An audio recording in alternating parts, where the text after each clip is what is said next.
كلكم عارفين ان فيزا يلا باي او تطبيق يلا سوبر اب نزل تحديث جديد، وكنت اتكلمت عنه وعملت فيديو مخصوص من يومين، هتلاقوه في وصف الفيديو للي ما شافوش.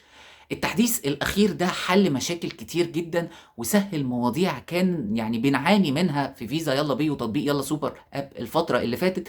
لكن بعد الفيديو ده بعتت لي رسائل كتير من ناس بيقولوا لي مش عارفين يدخلوا عليه بعد ما نزلوا التحديث، وناس تقول لي احنا اندرويد 12 مش بيشتغل معانا. اغلبيه الناس الاندرويد 12 ما اشتغلش معاها، وناس اللي معاها ايفون مش عارفين ينزلوا من الاب ستور، وناس تقول لي بنسجل دخول وبعد كده هو يسجل لوحده خروج فبنضطر نسجل دخول تاني، ومشاكل مختلفة. بس طبعا المشاكل دي مفيش اجماع عليها.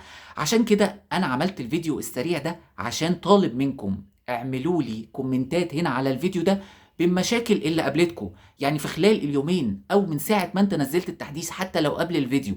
لو قابلتك اي مشكلة في التطبيق اكتب لي كومنت. ليه؟ انا هجمع كل الكومنتات دي وهبعتها لإدارة يلا عشان تحلوا المشاكل دي، وعشان الناس اللي بعد ما نزلت التحديث مش عارفة تسجل دخول على التطبيق تحل مشاكلها، والناس برضو اللي عندها مشاكل في الايفون زي الناس اللي هي شغالة طبع تطبيقات الايفون يقدروا يدخلوا على التطبيق. من فضلكم سيبوا لي كومنتات، ربنا يعلم انا بتعب قد ايه، وانا عملت الفيديو ده مخصوص عشانكم انتوا، عشان في ناس كتير قوي بعتت لي مش عارفين يحلوا المشاكل دي.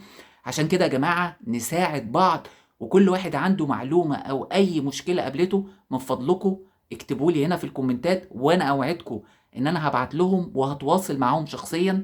لو في اي حد عنده اي سؤال يتفضل يكتبه في الكومنتات. بعتذر لكم على الفيديو اللي فات ما لحقتش ارد على كل الكومنتات، التحديث لسه جديد فطبعا المشاكل لسه مش واضحة طرق حلها. شكرا جدا يا جماعة لحسن استماعكم، والسلام عليكم ورحمة الله وبركاته.